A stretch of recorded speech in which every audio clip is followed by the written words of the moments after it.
Today's practice is short and it's for those of you who are working at a stand-up desk. My hope is that you will use this little routine throughout your day, perhaps do it during your morning break, your lunch break, and maybe even in your afternoon break, or at least one of those breaks. It seems like now that we're not sitting, we think all our problems are solved, but not the case. Standing has its problems too. So not just those of you at a stand-up desk, OR nurses, surgeons, people working in retail, those of you who are back into running, we're going to address some of those problem areas, your feet, your calves, wake up some of the postural muscles through your hips, through your center, and open up the areas that need opening. You will need a towel. This will come in handy later. And your mat. Come to the top of your mat. Stand with your feet about shoulder distance apart.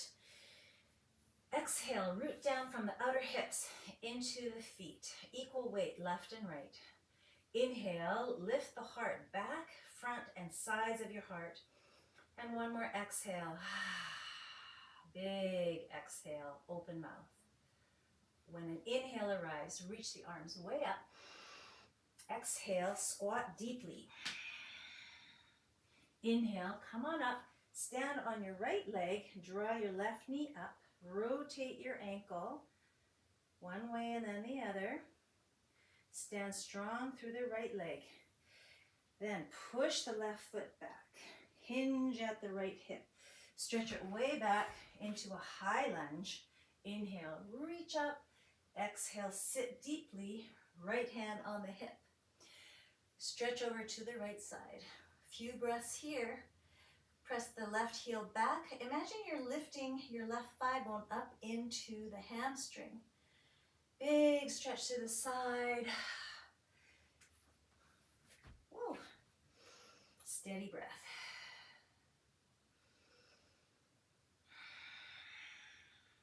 Come on upright. Swing your left arm, or the right arm rather, under the left arm and draw the elbows down. Take the hands away. Hands in, elbows up. Elbows down, hands away. So if this is too much of a bind for you, you can do this with your forearms together, like so, or back of the hands together. Those are your options. All right, keep your hands in eagle arms. Dip the left knee down.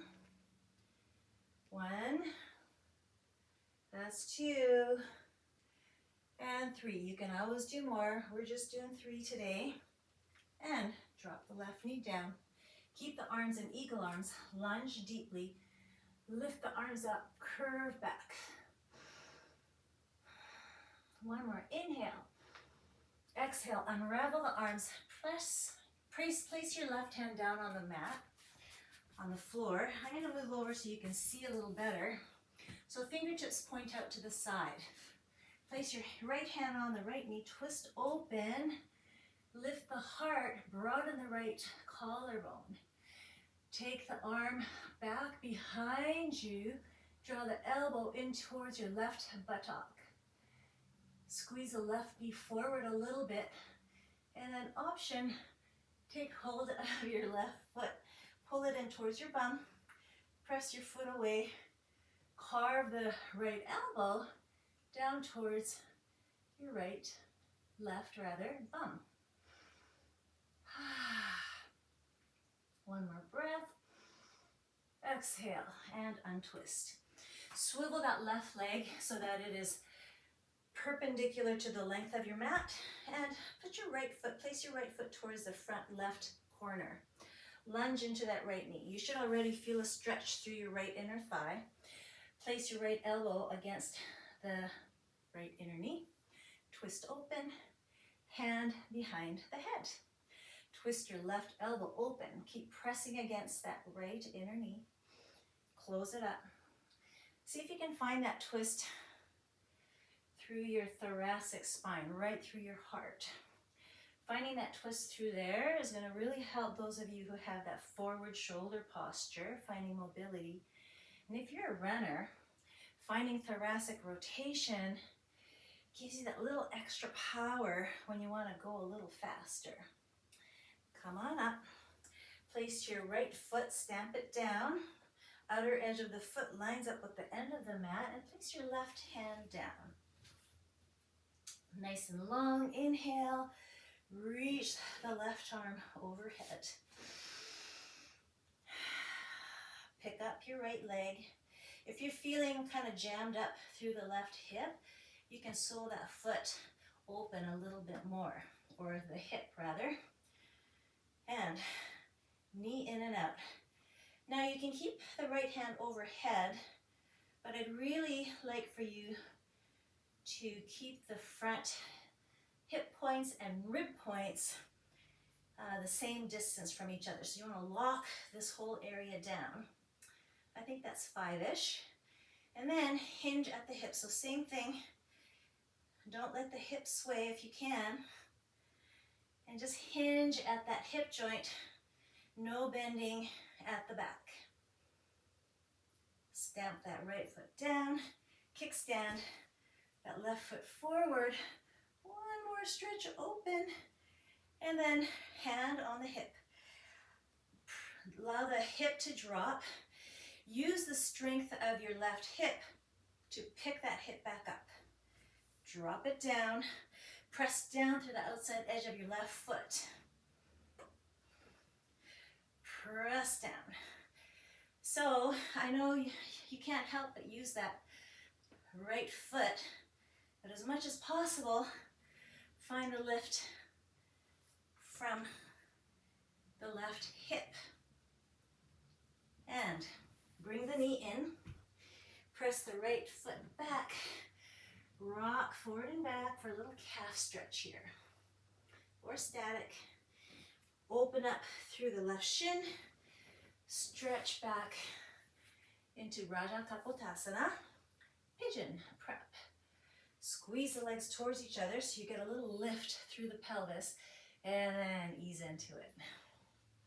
If you want a little bit more through the right hip flexor, reach up and back. Strong hips. So the strength of your hips gives you room to ease into the back bend. Place the hands back down on the mat. Step back, downward facing dog. Adho Mukha Svanasana. If you're doing a lot of standing, the diaphragm gets kind of locked down. So downward facing dog is a wonderful pose to come to after a long time standing. Opens up the ribs, drops the diaphragm up towards the heart, and asks it to work a little harder as it contracts to make room for the lungs. Find that breath even all the way up to your armpits. And then on your next breath, find your way to the top of the mat. Well, before you do that, hold on, a little pedal with the feet, a little more calf stretch. And then find your way to the top.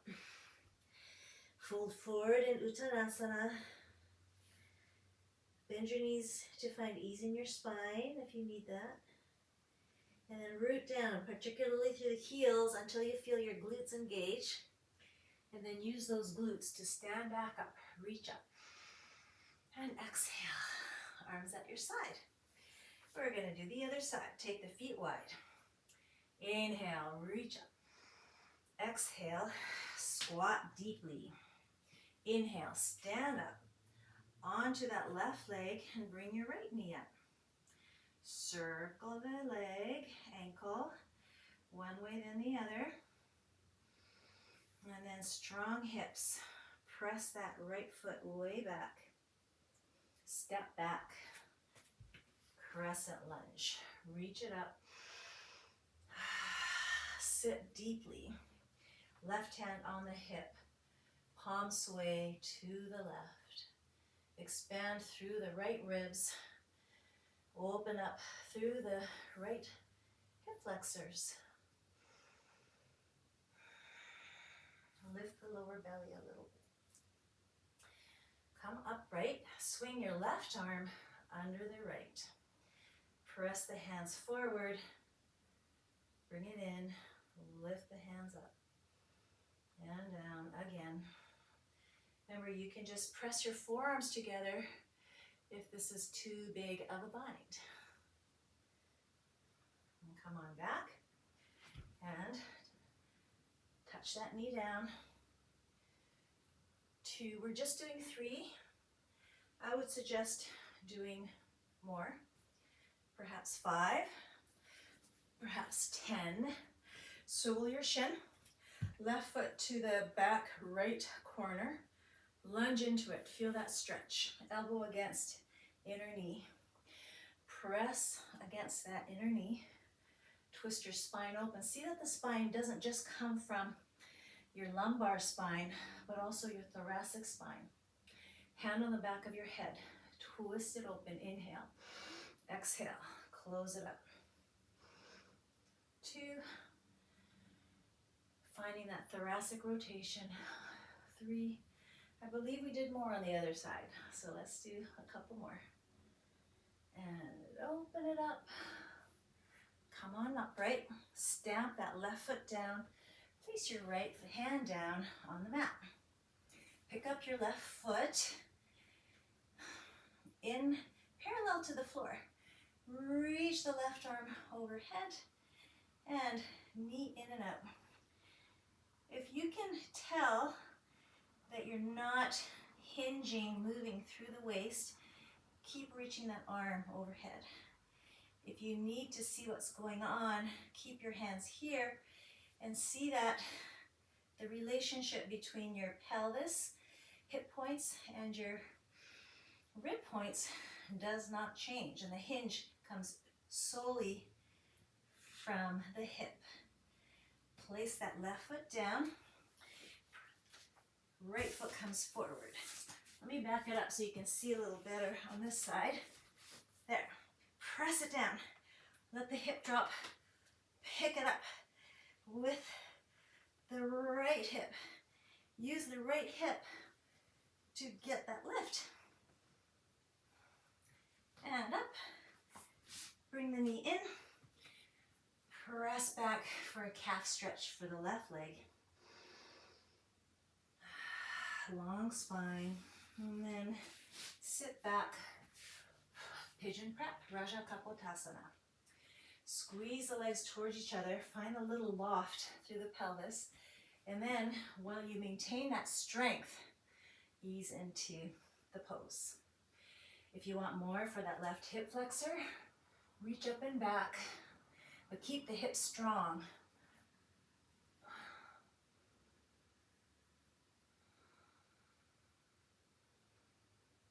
And release it down, hands forward, press it back, Adho Mukha Svanasana, downward facing dog, pedal it out,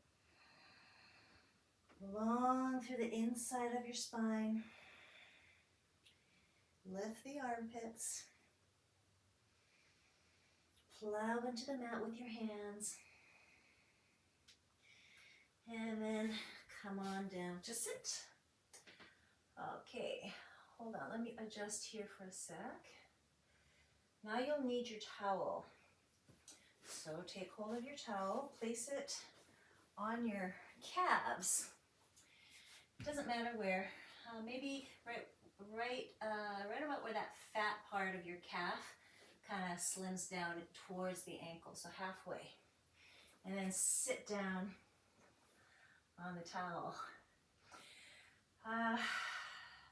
It's a lot. If you've been standing all day, you'll feel this. If you don't, I would suggest getting a fatter, maybe a blanket or a bath sheet and sit on that. I'd like you to surrender to the discomfort. The brain wants to push it away, make it go away, kind of doesn't want you to do this. Thank you, brain, but we're going to smush the calves today.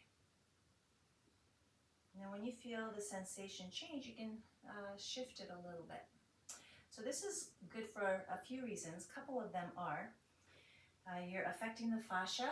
You can even do a gentle rock from side to side, and that gives you a little bit of myofascial release.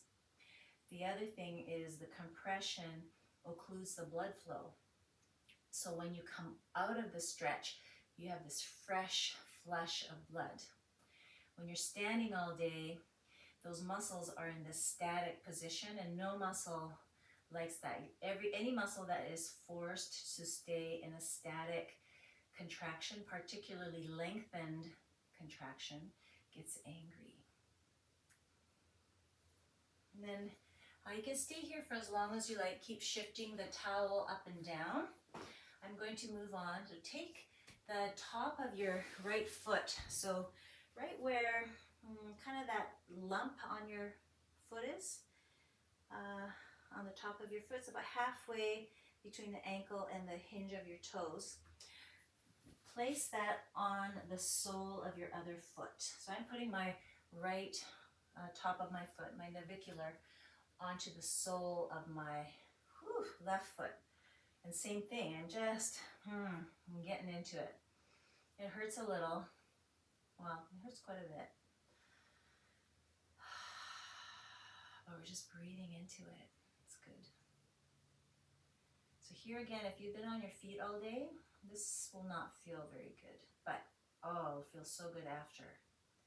And then when you feel the sensation changing, then you're going to switch spots a little bit. Keep doing that for as long as you like.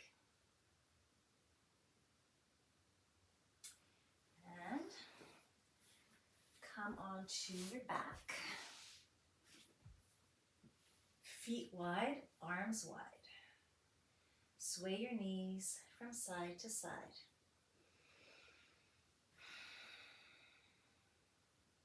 Don't think about going back to work quite yet. Stay here with your breath. Stay with sensation in your body. And come back to center. Hug the knees in, a little rock from side to side. And then bring the thighs a little more vertical and press the hands on the top of the knees to find that rock through the pelvis, rooting those thigh bones into their sockets. And then in the hook of your hands, allow the knees to rest. So the knees are just resting into the hook of your hands. And if you let your back relax, the spine will go into a little bit of a lordosis, slight arch. And again, your thighs are resting calmly in their sockets. Jaw is relaxed. Your brow line is relaxed. And then let your feet drop onto the floor. Roll onto your side and come on up.